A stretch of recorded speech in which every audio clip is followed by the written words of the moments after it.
Now, during the 2021 examination, 12 counties registered more females than males. It's very strange. Mombasa, Meru, Isiolo, Tharaka Nithi, Nairobi, Uasin Gishu, Busia, Bungoma, Kakamega, Vihiga, Kisumu, and Siaya. In 2020, there were 20 of them. So it's like we thank God the male child is starting to come up.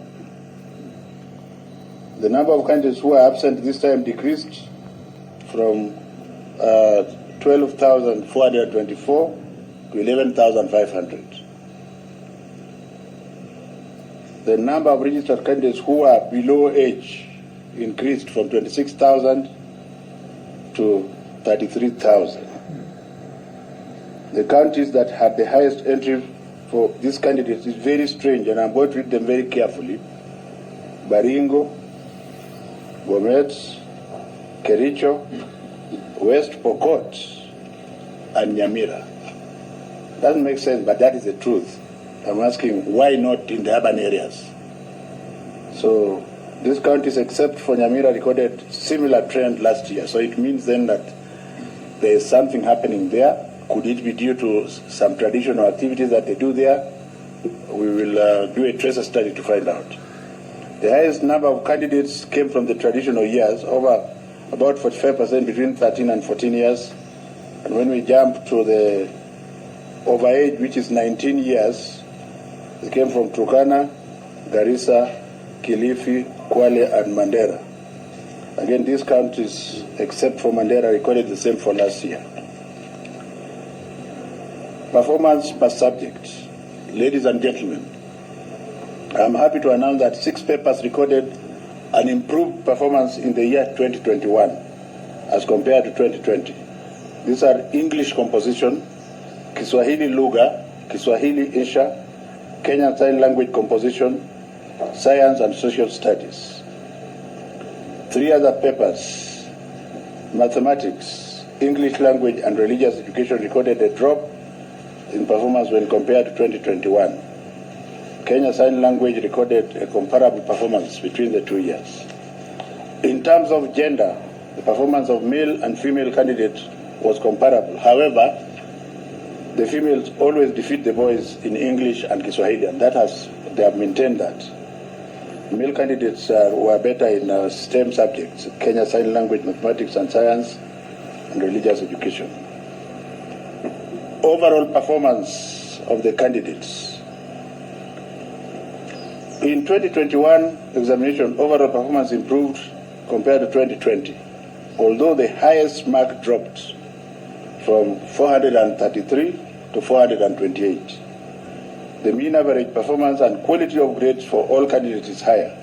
For example, whereas 8,091 candidates, which is 0.68%, scored between 400 and 500 marks in 2020, the number increased to 11,857, which is 0.97% in 2021. This is an indicator that most candidates scored better scores than the previous year. I wish to commend all teachers and parents and candidates for this good performance during the challenging period. The summary of the grades is as follows. It's on a table, which I will not read fully, but I will just mention. 4 to 500, 11,857, 300 to 399, 315,275, 200 to 299, 578,197. Gentlemen and ladies of the media will see it from the list. I'm impressed that the mark range between the candidates, the top 10 candidates, is only 3 points. Actually, there are up to 14 candidates in order to make the top 10, but the mark range is only 3 points, and that tells you something. And I will read a few. The top candidate for this year's examination is Magata Bruce Mackenzie from Gilgil Hills Academy. He is at position 1 with 428 points. The second candidate is Momanyi Ashley Kerubo from Makini School, Kibos, with 427 points. Number 3 is carried by 6 of them, so I'll just read maybe one because of time, or 2.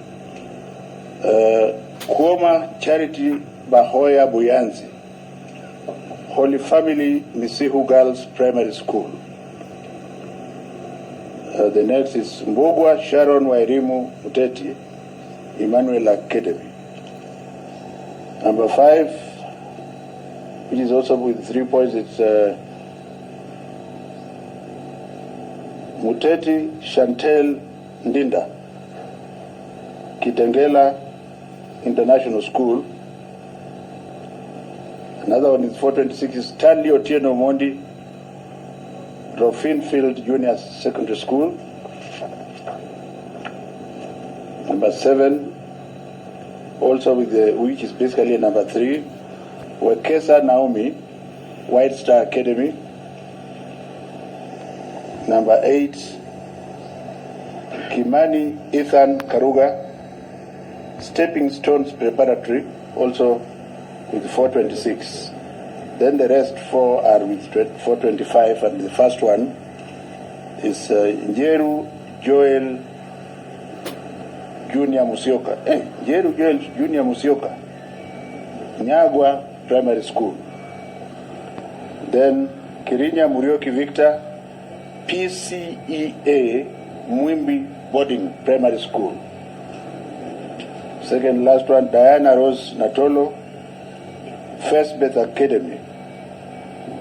And finally, Kaberia Emmanuel Munene, New